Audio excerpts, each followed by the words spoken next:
বন্ধুরা, আজকে আমি বানাবো নিম বেগুন। তার জন্য নিম পাতাগুলো ভেজে নিয়েছি, আগে থাকতে ধুয়ে ভালো করে একটু রোদে রেখে দিয়েছিলাম। তারপরে কড়াইতে ভালো করে ভেজে নিয়েছি।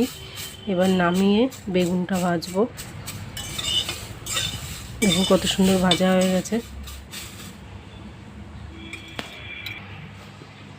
তো তেল দিয়ে দেবো।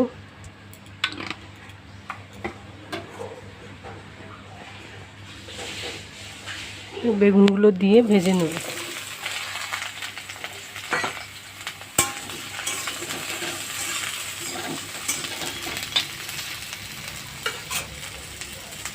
একটু নুন দেবো, নুন দিয়ে ভালো করে ভেজে নেব।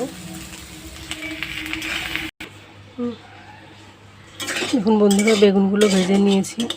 এবার যে নিম পাতাগুলো রেখেছিলাম, ভেজে রেখেছিলাম, সেগুলো গুঁড়ো করে নেব হাতের সাহায্যে।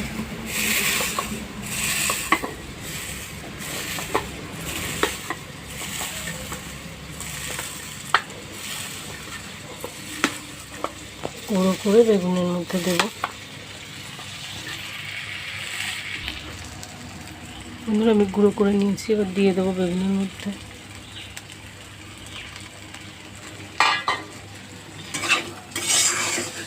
নেড়ে ছেড়ে নামিয়ে নেব।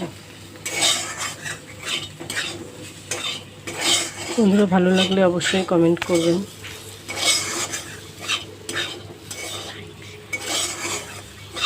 অবশ্যই লাইক শেয়ার করবেন। সাবস্ক্রাইব করতে ভুলবেন না বন্ধুরা। এবার আমি নামিয়ে নেব। নমস্কার বন্ধুরা, আজকের মতো টাটা।